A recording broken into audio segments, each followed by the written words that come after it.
Videoni o'tkazolmay, hozir sizga shirin xotiralaringizni bir qator eslatib o'tsam. Tan oling, uni hali hamon yaxshi ko'rasiz. U bilan o'tkazgan vaqtlaringizni, u bilan o'tgan shirin xotiralarni bir qator eslab ko'ringchi. Uni kulishlari, uni qarashlari, birga sayr qilgan kunlaringizni eslang. U bilan boshqacha edi.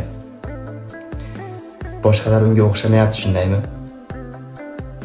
Siz uni qanchalar sevar edingiz? U-chi? Sizga kerak payti sizni yolg'iz tashlab ketdimi? Endi sizga bitta savol. Seni chin dildan sevaman degan inson rostdan ham sizni sevganmi ekan? Yoki shunchaki o'yinchoqmidingiz? Javob kutaman hammadan.